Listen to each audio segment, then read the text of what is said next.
ভারত আমাদের শত্রু, India is our enemy. Bangladesh में इस्कॉन प्रमुख की गिरफ्तारी के बाद भारत ने इस मामले को अंतर्राष्ट्रीय मंचों पर नहीं उठाया है। भारत कर क्या सकता है? भारत सर्जिकल स्ट्राइक कर सकती है। एक गृह युद्ध की स्थिति बन चुकी है, अब रिफ्यूजी आना शुरू हो जाएगी। चाइना बहुत बार कोशिश कर रही है बांग्लादेश में भी कॉरिडोर बनाए, भारत को दबाव में रख सके। पाकिस्तान मजहबी फायदा उठाने का कोशिश करेगा। एक Hasina was a secular person, she was not completely secular. मैं भारत को अपना भगवान मानते थे। This program is brought to you by Dear साप्ताहिक लॉटरी केवल 6 रुपियाँमा अनि जित्नुहोस् पहिलो पुरस्कार 1 करोड रुपियाँ। डियर साप्ताहिक लॉटरी, भाग्य बदलिने बाटो। नमस्कार। हाल के दिनों में बांग्लादेश में इस्कॉन प्रमुख की गिरफ्तारी के बाद बांग्लादेश के भीतर बढ़ते तनाव, खासकर धार्मिक स्वतंत्रता और राजनीतिक अशांति को लेकर, इसके बावजूद भारत ने इस मामले को अंतर्राष्ट्रीय मंचों पर नहीं उठाया है और न ही इस पर कोई ठोस आधिकारिक बयान दिया है।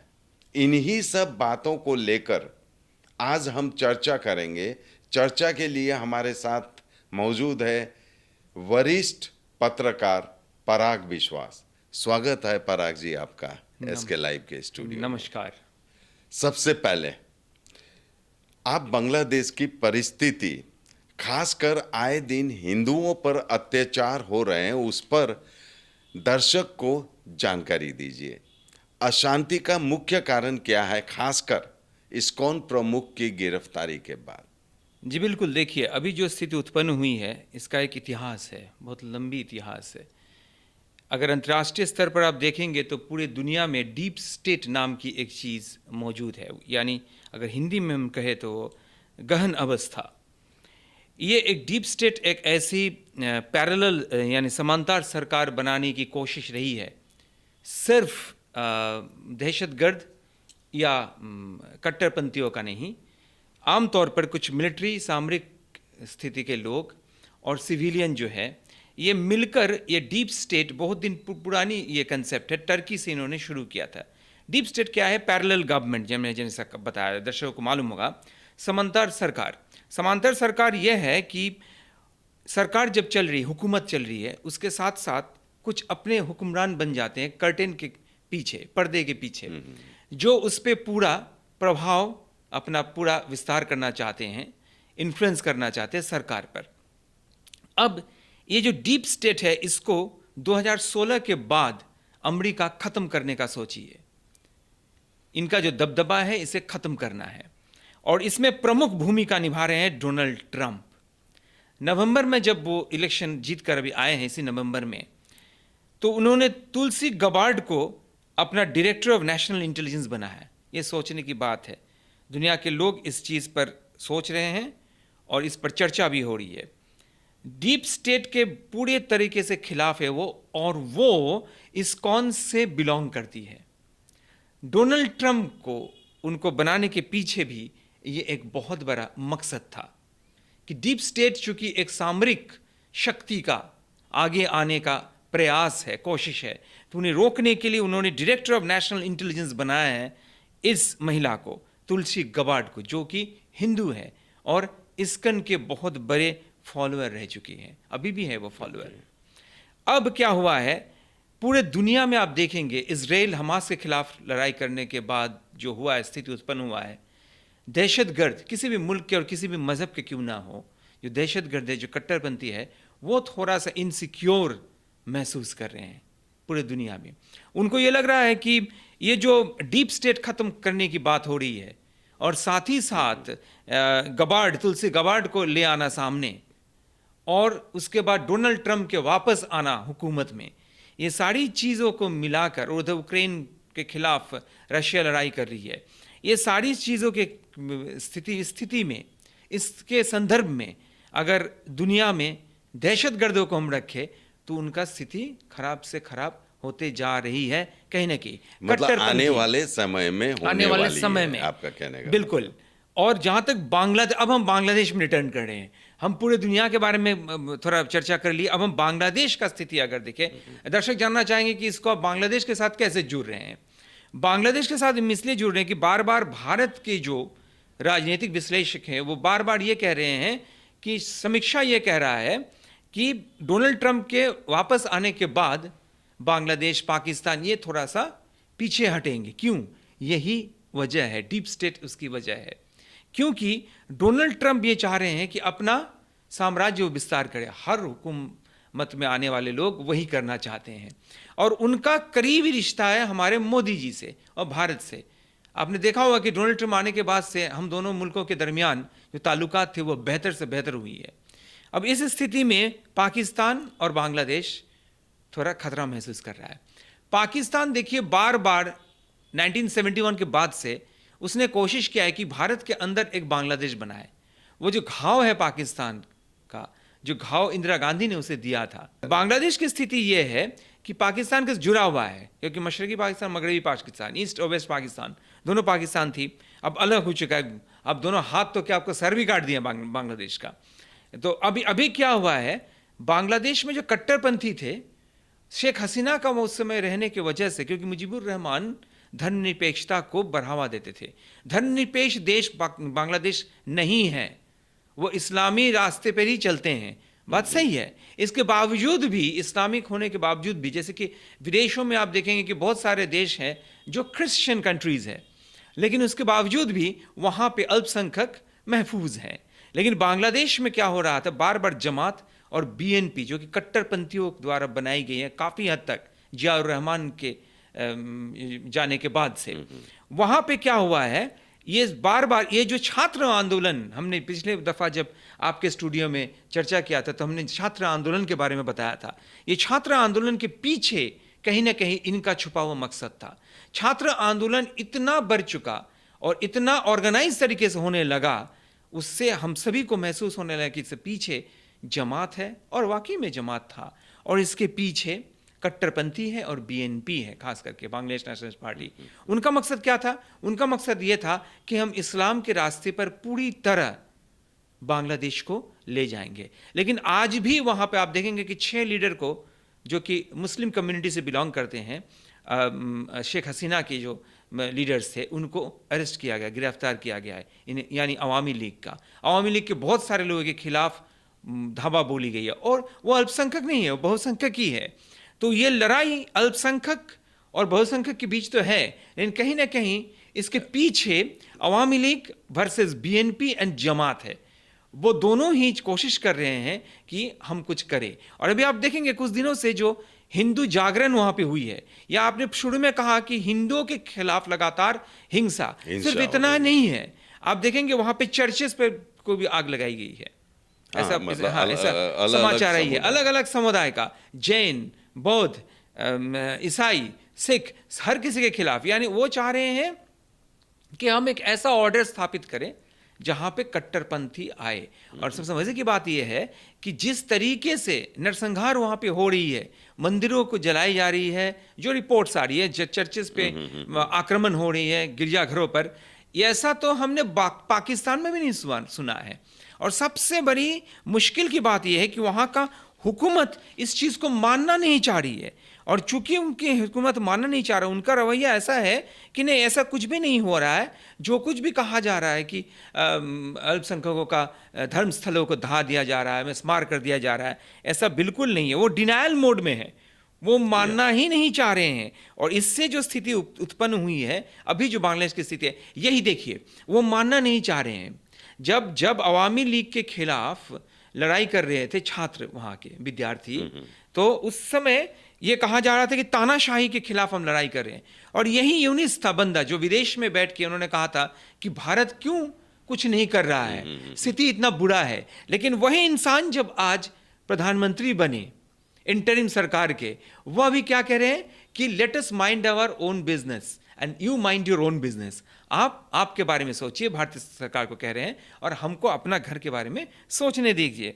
और ये जो विरोधी बयान आ रही, सर्जिस आलम, अब देखिए किसी भी मुल्क में आप ये नहीं देखेंगे कि किसी एक संप्रदाय के खिलाफ लड़ाई की जा रही है, मुहिम छेड़ा जा रहा है, और वहाँ का हुकूमत जिसके ऊपर दारोमदार रहता है कि हर संप्रदाय के लोगों को वो सुरक्षा प्रदान करे, लेकिन वो खुलेआम ये कह रहे हैं कि वो चैलेंज दे रहे हैं, चुनौती दे रहे हैं अल्पसंख्यकों को कि अगर भारत में, अगर बांग्लादेश में रहना है तो रहिए, नहीं तो आप भारत में चले जाइए। सीधी तरीके से सर्जिस आलम ने कहा है ये बात। और वहाँ पर यह भी कहा जा रहा है कि अगर भारत से आप मुखातिब होते हैं, कोई भी ताल्लुकात रखते हैं, तो अगर देखिए वहाँ के लोग इतने हमारे यहाँ आते हैं, मरीज आते हैं ट्रीटमेंट के लिए, दवाइयाँ हमारे यहाँ से जाती है, और कितना लंबा फहरिस्त है, मैं पढ़ना शुरू करूँगा तो ये प्रोग्राम खत्म हो जाएगा कि इतने सारी चीज़ हमारे यहाँ से आयात निर्यात में आयात करते हैं हम उनके यहाँ, निर्यात करते हैं उनके यहाँ।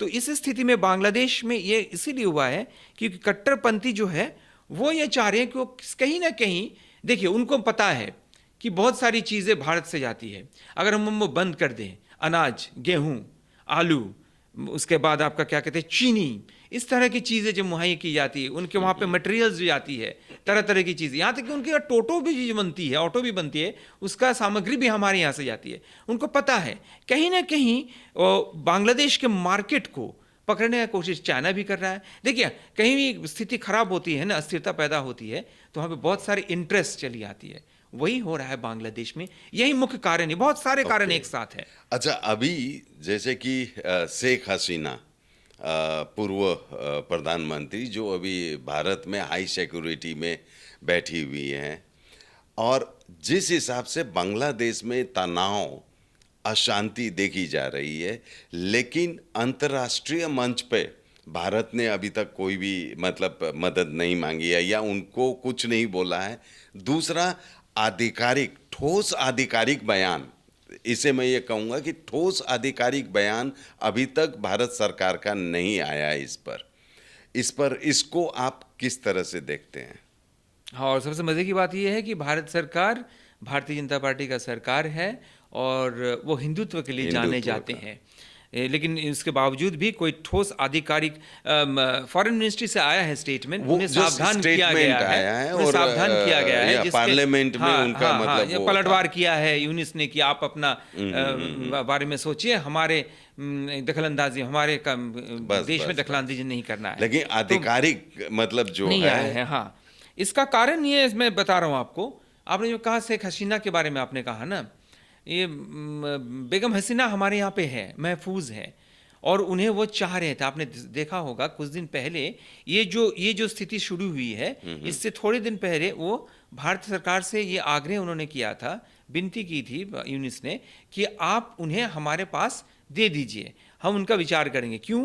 क्योंकि बहुत अहम मुद्दा ये है, यहाँ पे लोगों को ये जानना चाहिए कि शेख हसीना अभी भी निर्वासित है, लेकिन शेख हसीना अभी भी बांग्लादेश के प्रधानमंत्री हैं, उन्होंने इस्तीफा नहीं दिया है। अभी आप बोलेंगे कि फिर एक कैसे हो सकता है कि उन्होंने इस्तीफा नहीं दिया है तो नया एक प्रधानमंत्री कैसे बन गया? हाँ, यही मज़ेदार बात है बांग्लादेश और पाकिस्तान का और भारत के बीच जो अलग है, मतलब हम दोनों का सियासत मुख्तलिफ है, हमारा संविधान अलग है, उसका लोगों का ढांचा अलग है, हम तो भाषा एक ही बोलते हैं, वो पंजाब के लोग जो बोलते हैं, पाकिस्तान के लोग वही बोलते हैं, सिंध प्रदेश के लोग वही भाषा बोलते हैं, we speak the same language. हम बंगला बोलते हैं तो सरहद के उस पार बांग्लादेश के लोग भी, बगल में हमारा फुलवाड़ी बॉर्डर है, फाशीदवा बॉर्डर है, वहाँ के लोग भी वही भाषा बोलते हैं, कोई अंतर नहीं है। लेकिन सोच में, खासकर राजनीतिक सोच में, सियासी सोच में फ़र्क है। आपने जो पूछा भारत क्यों नहीं करी थी, भारत कर क्या सकता है, आपको ये समझना पड़ेगा। कूटनैतिक तरीके से भारत ये कर सकता है कि भारत यूएन में कुछ इसको मुद्दे को उठा सकता है। अभी बॉब जो है वो आपका सीनेटर है, यहाँ पे ब्रिटिश सीनेटर है, ब्रिटिश पार्लियामेंट के मेंबर है, उन्होंने ये मुद्दा वहाँ पे उठाया। अमेरिका ने भी इसका मजम्मत की है, इंग्लैंड पार्लियामेंट ने इसका मुखालिफत किया है। लेकिन हमारे यहाँ पे आपने ये सवाल नहीं पूछा कि हमारे यहाँ पे यहाँ तक कि संसद में भी उस तरीके से बात नहीं हो रही है। इसका कारण क्या है? इसका कारण ये है कि अभी भी उनका प्रधानमंत्री हमारे यहाँ पे है, और अगर हम किसी भी तरीके का कदम उठाते हैं, जो भी हमारे ट्रीटी बनते हैं, यूनिस सरकार के साथ हमारा कोई भी ट्रीटी नहीं बना है, जो इंपोर्ट एक्सपोर्ट का ट्रीटी होता है, आयात निर्यात का जो संधि होता है, उसमें हमारा किसी ने भी उसमें हस्ताक्षर जो किया था वो पहले का सरकार ने किया था, अवामी लीग का सरकार का ही हम सब कुछ निभा रहे हैं। अभी अगर हम उनके यहाँ चीनी भेज रहे हैं तो इसलिए भेज रहे हैं कि हमारे दोनों मुल्कों के दरमियान, यानी अवामी लीग के मुखिया, उनके वजीर आज़म यानी हमारे शेख हसीना, उनके साथ हमारा ये मऊ जो है मेमोरेंडम ऑफ अंडरस्टैंडिंग हुआ था, इसलिए हम भेज रहे हैं, यूनिस के साथ नहीं। इसीलिए चूंकि जितना दिन वो यहाँ पे है, ये बयानबाजी जो है भारत मैं समझता हूं कि ये कूटनैतिक एक रणनीति है कि हम बयानबाजी नहीं करेंगे। कुछ लोग ये कह रहे हैं कि भारत सर्जिकल स्ट्राइक कर सकती है, लेकिन सवाल क्या है कि भारत अगर सर्जिकल स्ट्राइक करती है तो किसके मुल्क के खिलाफ करेगी? शेख हसीना के मुल्क के खिलाफ, जबकि शेख हसीना को सुरक्षित, आपने खुद कहा, रखा गया है दिल्ली में। अब स्थिति बहुत अजीब सा स्थिति, जैसे कैच 22 सिचुएशन कहते हैं। इस स्थिति में अगर सर्जिकल स्ट्राइक होती है, देखिए 71 के बारे में बहुत सारे लोग बोल रहे हैं। 71 का माजरा कुछ अलग था। 71 में क्या देखा था हम लोगों ने? 71 में था कि बांग्लादेश के लोग स्वतंत्रता सेनानी थे, वो पाकिस्तान के खिलाफ लड़ाई कर रहे थे, भाषा आंदोलन हो रही थी, और उसका स्मारक भी है ढाका में, जिसका स्मारक का एक रेप्लिका हमारे सिलीगुड़ी के बाघा जतीन पार्क में भी है। और वहाँ पे वो शहीद जो थे, उन्होंने जब 71 में स्वतंत्रता हासिल किया, उनके जातीय संगीत क्या है, नेशनल सॉन्ग क्या है? उनका नेशनल सॉन्ग रविंद्रनाथ टैगोर द्वारा लिखा हुआ है। तो उन्होंने ये धर्मनिरपेक्षता को अपनाया था, और 71 में वो धर्मनिरपेक्ष राष्ट्र ही बनना चाहते थे मुजीबुर रहमान के अंडर। वो ये कोशिश की, उनका ये था कि हम एक धर्मनिरपेक्ष राष्ट्र भारत की तरह हम भी बनाए, और जैसे कि पाकिस्तान एक कट्टरपंथी राष्ट्र बन चुकी है, उस तरह का भाषा के आधार पर या मजहब के आधार पर हम मुल्क नहीं बनाएंगे। बाद में तो कुछ अलग स्थिति होगी, बांग्लादेश में भी मिलिट्री कू हो गया, मुजीबुर के पूरे परिवार को ख़त्म कर दिया गया, शेख हसीना और कुछ ही लोग, चंद लोग बचे परिवार के, वो तो इतिहास है, चलिए उस पर हम चर्चा नहीं कर रहे हैं, लेकिन सभी को मालूम है। लेकिन स्थिति ये है अभी कि भारत ये कर सकती है कि आयात निर्यात बंद कर सकती है। क्या वो कर पाएगी? नहीं कर पाएगी, क्योंकि वो ट्रीटी है। आक्रमण नहीं कर पाएगी क्योंकि उनका प्रधानमंत्री हमारे घर में बैठे हुए हैं। और तीसरी चीज ये है कि हम जो कर सकते हैं, हम एक पीस कीपिंग फोर्स भेज सकते हैं। लेकिन पीस, अब मैं जो 71 के बारे में बोल रहा था, 71 में क्या हुआ था? हमने इंटरवीन किया था, हमने हस्तक्षेप किया, क्योंकि हमारे बॉर्डर में इतना हिंसा हो रही थी, इतने लोग मारे जा रहे थे, और स्वतंत्रता सेनानी मारे जा रहे थे।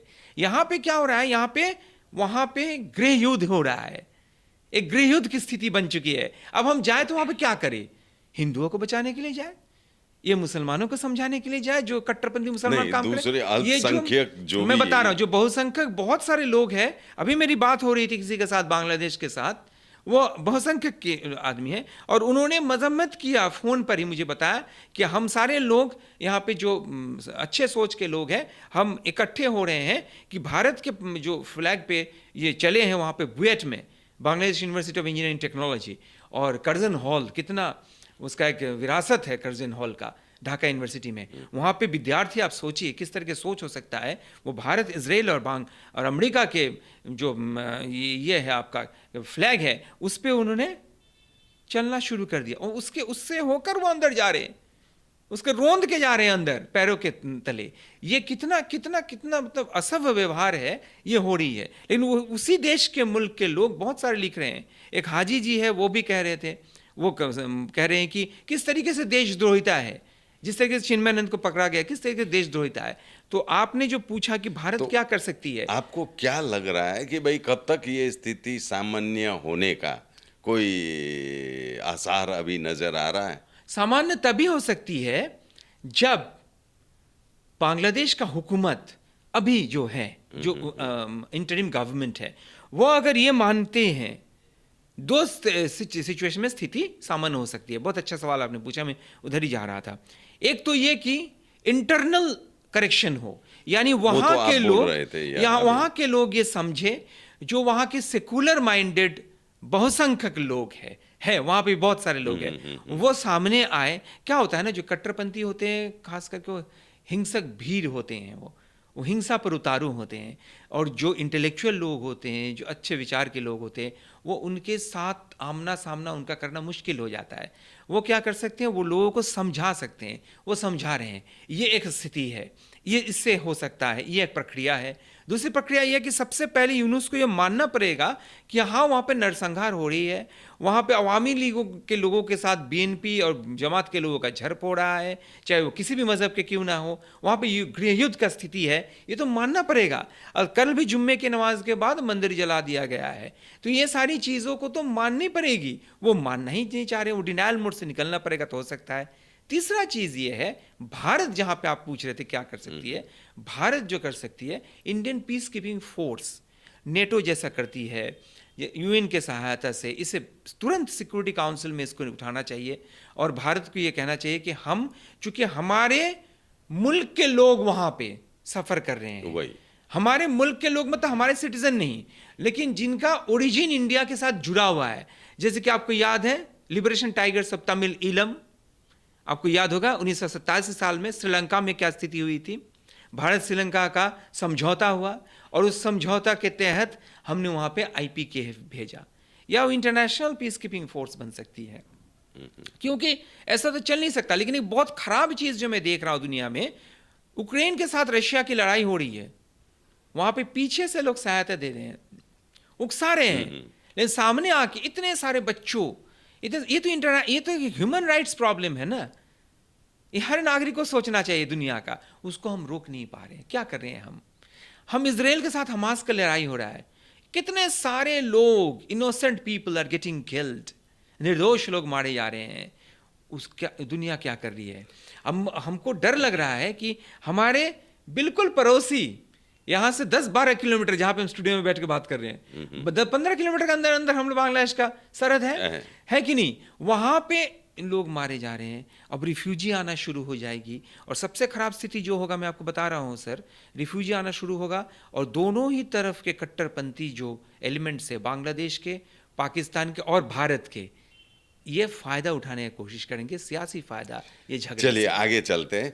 बांग्लादेश में जो अभी स्थिति है और चाइना पाकिस्तान को जोड़कर आप किस तरह का आंकलन करेंगे? देखिए, चाइना बहुत बार कोशिश कर रही है साउथ ईस्ट एशिया के थ्रू से, बर्मा के, म्यांमार के थ्रू से, कि एक आइलैंड को ले, वहाँ पे बांग्लादेश में भी कॉरिडोर बनाए ताकि वो भारत को दबाव में रख सके चारों तरफ से। ये चाइना की स्ट्रेटेजिक लॉ है चाइना का, ये उसका रणनीति है, मिलिट्री रणनीति है। आपने देखा यहाँ से डोकलम का यहाँ पे एरियल डिस्टेंस बहुत कम है। हम सिलीगुड़ी में बैठ के बात करें, आज ये चर्चा सिलीगुड़ी में खास करके हम लोग ये कर रहे हैं क्योंकि हम चिकन नेक में बैठे हुए हैं, जो किसी भी 60 किलोमीटर जिसका दैर्घ्य है, और वो ब्रेथ है सिर्फ 60 किलोमीटर और लंबाई है 270 किलोमीटर। ऐसा कि सबसे ज़्यादा सरहद दुनिया में अगर है, आप सुन के हैरान होंगे, वो है भारत और बांग्लादेश के बीच। इतना लंबा सरहद चारों तरफ से हम घेर के रखे हैं बांग्लादेश को। अब चाइना यहाँ पे घुसना चाह रहा है। अगर चाइना इस तरीके से भारत को घेर सकता है, घूम के घेर सकता है, तो यहाँ पर तो बहुत नज़दीक है, एरियल डिस्टेंस हमारा नथुला से बहुत नज़दीक है, और उधर से अगर घेर सकता है चाइना तो बहुत बड़ी बात होगी। आपको मैं बता दूं, अकॉर्डिंग टू इंटेल करीब 5-6 से 8 कट्टरपंथी नेता बीएनपी के और जमात के, वहाँ के पत्रकार ही बताया उन्होंने हम लोगों को कि वो शायद, ये पूरे दुनिया को उन्होंने बताया है कि वो शायद चाइना में गए थे, उन्होंने वहाँ पे चाइना में रहा कुछ दिन, और चाइना से किसी तरीके से ट्रेनिंग या उनका वहाँ पे गुफ्तगू हुई है उनसे। अच्छा, कोई रणनीति वहाँ पे बनाई गई है। ये पाकिस्तान से खतरा नहीं है भारत को, ये पाकिस्तान की माली हालत बहुत खराब है। किसी भी मुल्क का माली हालत अगर बहुत खराब है, नहीं, आज जो तनाव चल रहा है, हाँ, उस पे आपको क्या लगता है कि भाई ये दो मुल्क फायदा उठा सकता है? चाइना फायदा उठाएगा, पाकिस्तान फायदा नहीं उठा। देखिए, पाकिस्तान मजहबी फायदा उठाने का कोशिश करेगा और कुछ नहीं। पाकिस्तान ये करने, देखिए बांग्लादेश के पास ना स्थिति बहुत अजीब सा बन चुका है। बांग्लादेश के लोगों को ये नैरेटिव बना है। देखिए, जब बांग्लादेश स्वतंत्र हुआ था उस समय ये नैरेटिव था कि भारत ने हमें सहायता दी है, हम आज़ादी हासिल कर चुके हैं, हम पा चुके हैं भारत के लिए, और कितने हमारे जवान शहीद हुए थे, तो वो हमें इज्जत बख्शते थे। भारत के लेखक रविन्द्रनाथ टैगोर, उनके गाने को उन्होंने अपना राष्ट्रीय संगीत बनाया, नेशनल सॉन्ग बनाया। इसलिए बनाया क्योंकि उनको उनके दिल में कहीं ना कहीं भारत के लिए एक कुछ इज्जत था कि भारत ने हमें हेल्प किया है, असिस्ट किया है कि हम आज़ादी हासिल करें। ये उस समय का नैरेटिव था सर। जियाउर रहमान जब तख्ता पलट किया उन्होंने, और उसके बाद मुजीबुर रहमान को मारने के बाद पूरा परिवार को ख़त्म करने के बाद धीरे धीरे जो है बांग्लादेश कट्टरपंथियों की तरफ बढ़ता रहा, ये बढ़ता रहा। और हम जब कहते हैं कि Sheikh Hasina was a secular person, she was not completely secular. ठीक है, उन्हें भी जो है कट्टरपंथियों का बात सुनना पड़ता था, लेकिन इस तरीके से नहीं जिस तरीके से यूनुस सुन रहे हैं। आप देखेंगे यूनुस जब खड़ा होते हैं किसी भी बयान देने के लिए मीडिया को, उनके चारों तरफ जो है कुछ इस्लामिक लीडर्स रहते हैं और छात्र नेता रहते हैं जो कि बीएनपी के साथ जुड़े हुए हैं और जो कि जमात के साथ जुड़े हुए हैं या मुस्लिम लीग के साथ भी जुड़े हुए हैं। और अभी नैरेटिव यही लोगों ने बदला है। दूसरा पीढ़ी जो है जिन्होंने वो जंग नहीं देखा था, वो जंग जिसने देखा था उनके साथ एक भावुकता जुड़ी हुई है, जज्बात जुड़ी हुई है भारत के साथ, क्योंकि उन्होंने देखा था कि किस तरीके का दहशत हुआ था, अत्याचार हुआ था, पाकिस्तान ने किस तरीके का जुल्म ढाया था बांग्लादेशियों पर, बांग्ला भाषा बोलने वाले पर। तो वो ना हर समय भारत को अपना भगवान मानते थे, अपना खुदा मानते थे। लेकिन अब जो पीढ़ी आई है वो उनका जो है पोते सब आए हैं। अब उनका ये नैरेटिव बना है कि actually India was not our friend, Bharat ने हमें पाकिस्तान से अलग किया है और हमें कमज़ोर बनाया है, पाकिस्तान को भी और बांग्लादेश को भी। अगर दोनों तरफ से भारत को देखिए, ये तो किसी दुनिया में ऐसा देश नहीं है कि हमारे टेरिटरी से होके सारा सामान जाता था पाकिस्तान का। इस पूर्वी पाकिस्तान, पश्चिम पाकिस्तान, मशरक़ी पाकिस्तान, मगरबी पाकिस्तान, उससे जो है आपका पूरा वहाँ से चलकर हमारे यहाँ पे जो है बांग्लादेश में पूरे खाने की चीज़ सारे सब कुछ वहाँ से, मिलिट्री भी वहाँ से आते थे। तो ये बहुत अजीब स्थिति थी। तो अभी वो सोचते कि इंदिरा गांधी ये सियासी एक उनका चाल था, उन्होंने भारत को कमज़ोर पाया था दोनों तरफ से, ये इसको दबोच रहे, सैंडविच कर रही है, तो इसको अलग कर दो। अभी एक ये फीलिंग आने लग गई बिल्कुल है। आ गई है। वो कह रहे हैं, क्यों बोल रहे हैं कि भारत हमारे शत्रु, India is our enemy, okay number 1। क्यों? क्योंकि उनको फीलिंग हुआ है कि नहीं, एक्चुअली ये हमारे दोस्त नहीं है, ये दुश्मन है।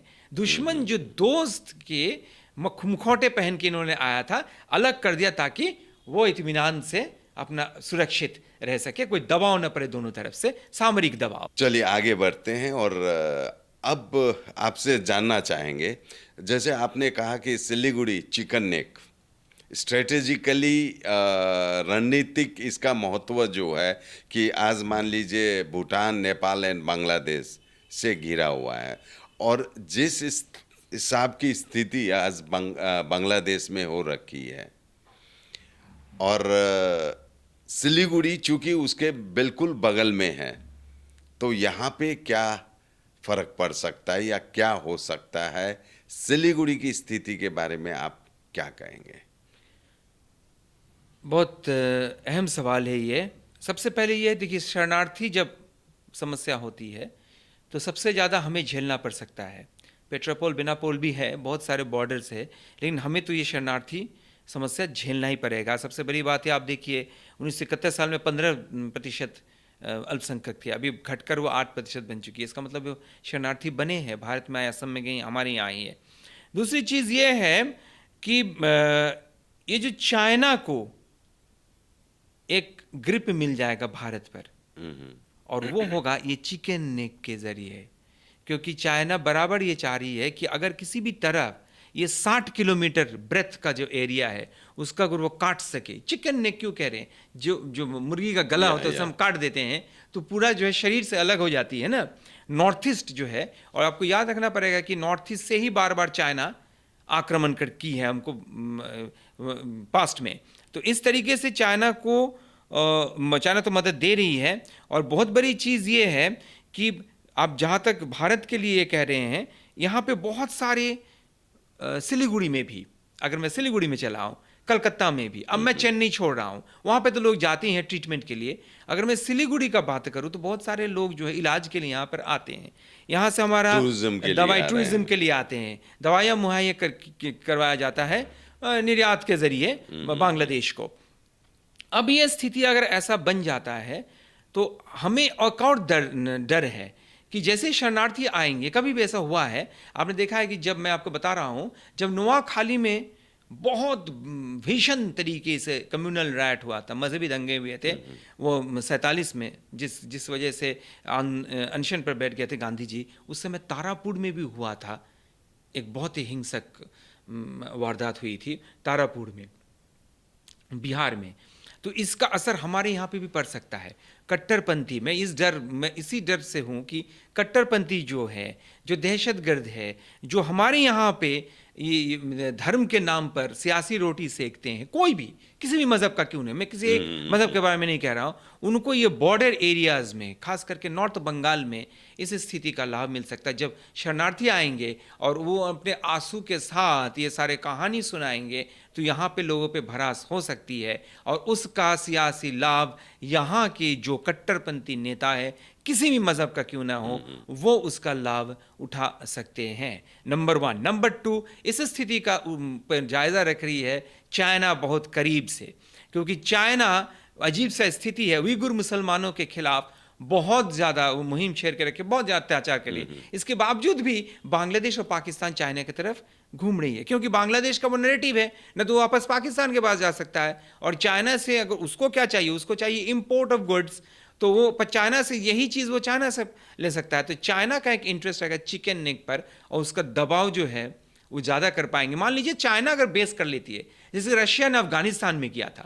आप सोचिए अभी बांग्लादेश में कुछ हो रही है, बांग्लादेश आर्मी और बीएसएफ जो है, उनका जो बीडीआर है, अभी जो उनका बॉर्डर सिक्योरिटी फोर्स है, उसका हमारा बीएसएफ है, उनके साथ उनका कोई झड़प होने का सवाल नहीं है, क्योंकि उनका वो अंदरूनी मामला है। लेकिन जब चाइना आ जाएगा, तो चाइना बांग्लादेश में इस तरीके से आएगा कि उसका नजर भारत पर होगा।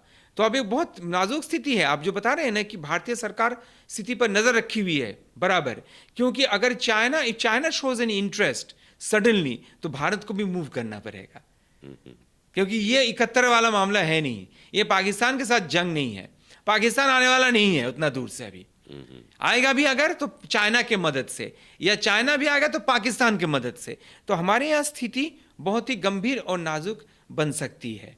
और इतना बॉर्डर पास में है, जाहिर बात है यहाँ पे इतने सारे लोग आते हैं मेडिकल कामों के लिए, इतने सारे लोग आते हैं इलाज के लिए, तो इसका एक सीधा असर पड़ सकता है। और हमें बहुत उत्तर बंगाल के लोगों को खास करके बहुत सतर्क रहना पड़ेगा कि हम क्या बोल रहे हैं, हम एक दूसरे से आपसी भाईचारा बनाए रख रहे हैं या नहीं रख रहे हैं। क्योंकि इसका एक बांग्लादेश में बहुत दुखद बात यह है, समानी जी, मैं लास्ट में कहना चाहूँगा कि बहुत दुखद बात यह है कि ये एक मजहबी मसला बन चुका है, ये सियासी मसला नहीं है। सियासी मसला आप टैकल कर सकते हो, लेकिन मजहबी मसला, जैसे कि आरजी कर वाली घटना हुई, तो वहां पे लोग रस्ते पर आ गए, नागरिक समाज आए थे, उसको आप किसी भी तरीके से टैकल कर सकते हो, सुझाव के जरिए, उनके समझाने के जरिए, एक आपसी बातचीत के जरिए, भाईचारे के जरिए, गुफ्तगू के जरिए। लेकिन यहाँ पे जो स्थिति बन चुके हैं, और आप देखेंगे कि बांग्लादेश में भारत के खिलाफ नफरत इतना फैल चुका है, और मजहबी मतलब क्या है कि वो मजहबी दंगे भी फैल चुके हैं, दोनों ही तरफ से कुछ ना कुछ हो रहा है। इसको खत्म करने के लिए यही ऑप्शन है हमारे पास, और जल्दी अगर खत्म नहीं करती है, भारत सरकार को भी सोचना पड़ेगा। सर्जिकल स्ट्राइक को कर नहीं पाएंगे, आयात निर्यात बंद नहीं कर पाएंगे, क्योंकि समझौता हुआ है हमारे साथ, उनका ट्रीटी है, और उनका प्राइम मिनिस्टर हमारे यहाँ। स्थिति देखिए, अब चाइना अगर घुस जाती है तो क्या हम IPK भेजेंगे वहाँ पे? तो फ्रंट टू फ्रंट लड़ाई हो जाए चाइना के साथ। और देखिए लड़ाई हो सकती है, क्योंकि हम पहले बोलते थे कि नहीं विश्व युद्ध नहीं हो सकती है, हम पहले बोल रहे थे कि इस जमाने में युद्ध उस तरीके से केमिकल वारफेयर हो सकती है, लेकिन रासायनिक तरीके से हो सकती है, लेकिन मिलिट्री सामरिक आमना सामना नहीं होगा इस समय पर, क्योंकि विश्व युद्ध छिड़ जाएगा। यूक्रेन के साथ रशिया का हो रहा है, इसराइल के साथ हमास का हो रहा है, विश्व युद्ध छिड़ गया क्या? नहीं छिड़ा है, क्योंकि पीछे से बदल दे रहे हैं सभी अपना स्थिति देखते हैं। उनको मालूम है कि मैं अगर जंग में मैं झुलस जाऊंगा तो मेरा मुल्क भी झुलस जाएगा। That is very important. वो उसमें कूदना नहीं चाहते हैं। कूदना मतलब हुकूमत झुलसेगा और लोग भी झुलसेंगे, हर आदमी विकास के रास्ते पर चलना चाहता है कि भारत को जल्द से जल्द इसे कुछ न कुछ सॉल्यूशन यूएनओ में करना चाहिए, अंतर्राष्ट्रीय स्तर पर, जैसा आपने शुरू में ही कहा। आपने बिल्कुल सही कहा कि अंतर्राष्ट्रीय स्तर पर से ले जाना चाहिए। कि देखिए ऐसा नहीं कि वहां पे अल्पसंख्यक मारे जा रहे हैं, हमारे हिंदू भाई मारे जा, नहीं, ऐसा नहीं। That would be a very bad approach, क्योंकि बीजेपी का हुकूमत है, दैट वेरी बैड अप्रोच। उनको ये कहना चाहिए कि हमारे ही सरहद में अस्थिरता करीब 3 महीने से चल रही है, उनका प्रधानमंत्री को हम यहाँ पे अजाइलम दे चुके हैं, वो रह रही हैं, न तो वो वापस जा रहे हैं, अस्थिरता है, एक इंटरिम गवर्नमेंट बना हुआ है जो ये हिंसा को मानना नहीं चाह रही है। हमारे सरहद में इसका आग आ सकती है, इसका इसका इसका जो तपिश है वो हमें महसूस हो रही है, तपिश जो है उस आग का हमें महसूस हो रही है। तो ये तपिश जो है बढ़ता जा रहा है और हमारा भी स्थिति खराब हो रहा है। हमारे लोग वहाँ पे जा रहे हैं, our trucks are going to deliver goods, buses जा रही है, कुछ भी जा रहे हैं, लोग अभी भी जा रहे हैं, वीसा हो रहा दिया जा रहा है, पासपोर्ट दिया जा रहा है। ये स्थिति बहुत खतरनाक है, हमारे लोग मारे जा सकते हैं। वहाँ के हिंदू तो हमारे सिटीजन्स नहीं है और उन्होंने साफ ये कह दिया एनआरसी के बाद, वो अभी कह रहे हैं कि हम भारत वापस नहीं जाएंगे, हम रहेंगे तो हमारे ही मुल्क में रहेंगे, हम इंडिया में रहेंगे। तो वो तो वहाँ के सिटीजन्स है, वो उसे सही तरीके से टैकल करिए। They can appeal to that UN कि आप यूनुस को कहिए, वो हमारे बात नहीं सुन रहे हैं, आप यूनुस को बताइए कि आस पास के जितने भी मुल्क हैं, चाहे वो नेपाल हो या भूटान हो या बर्मा हो, म्यांमार हो, सबके पे ये असर पड़ेगा। हमारे नॉर्थ ईस्ट पे असर पड़ रहा है, इतना बड़ा सरहद है, दुनिया का सबसे बड़ा सरहद है, तो you should look into the matter. मैं समझता हूँ भारत सरकार को यही करना चाहिए। और वो सर्जिकल स्ट्राइक तो कुछ लोग ये कह रहे हैं वो भी वो नामुमकिन है, वो तो ख्याली पुलाव पका रहे हैं लोग। इस वक्त तो नहीं लग रहा है। स्थिति जैसे जैसे बिगड़ेगी तो देखा जाएगा, वो तो भारत सरकार ये तय करेगी। चलिए, तो आपने सुना पराग जी को, और काफ़ी चर्चा हुई बांग्लादेश की स्थिति पे, और साथ ही उन्होंने बहुत अच्छा सजेशन दिया है। शायद गवर्नमेंट ऑफ इंडिया को ये अमल में लाना चाहिए, बहुत जल्दी इसको टैकल करना चाहिए, नहीं तो शायद बहुत लेट ना हो जाए। तो आज के लिए इतना ही। देखते रहिए SK लाइव, आपका समय आपकी खबर। धन्यवाद, थैंक यू। धन्यवाद। Are you looking for a best boarding school in West Bengal? We got you. Welcome to Mayur School, Siliguri. In collaboration with Mayo College General Council, Ajmer. Why Mayur? 12 acres of area with using 5 structure, AC bus facility, modern and advanced education, holistic development, AC boarding house, computer lab, smart classroom, sports complex, semi-Olympic swimming pool, library and hostel facility, Rohit Sharma Cricket Academy. Admission open for new session 2025 and 2026. Pre-primary, nursery, LKG, UKG and class 1 to 8. Scholarship up to 30% off on tuition fee.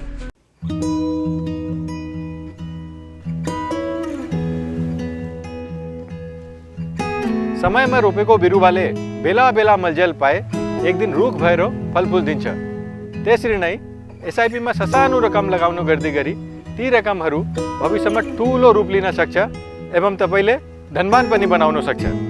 घर बनाउन, उच्च शिक्षा लिन, सुख साधन किन्न, सम्मानित retirement जीवन जिउन, होसमा जोश मिलाई एसआईपी मा लगानी गरी भविष्य बनाउनुहोस्। म्यूचुअल फंड निवेश बाजार के जोखिमों के अधीन है। योजना से जुड़े सभी दस्तावेजों को ध्यान से पढ़ें। क्या आप विश्वास करेंगे? ब्रांडेड फर्नीचर अब खरीदें, बाद में पेमेंट, बाय नाउ पे लेटर, वो भी नो कॉस्ट EMI पर। साथ ही 55% का धमाकेदार डिस्काउंट। इस फेस्टिव सीजन में अपने मनपसंद या कस्टमाइज्ड फर्नीचर को घर लाएं बिना किसी पेमेंट के। हमारा विशाल शोरूम आपका इंतजार कर रहा है। सिलेक्शन फर्नीचर, आपके घर का सबसे सुंदर हिस्सा। Orchid building opposite Vega mall, 3rd mile next to Zudio, below Tata Motors, Siliguri. Call 9735611336। Nagaland सरकार डियर 500 सुपर मंथली लॉटरी पहिलो पुरस्कार 2.5 करोड़ ग्यारेन्टीड र धेरै धेरै पुरस्कारहरू। टिकट 500 रुपियाँ। ड्र 14 डिसेम्बर। पहिलो पुरस्कार बिक्री भएका टिकटबाट। डियर 500 सुपर मंथली लॉटरीमा 2.5 करोड़ विजेता अनवर। के तपाईँ हुनुहुन्छ यसपालिको करोडपति?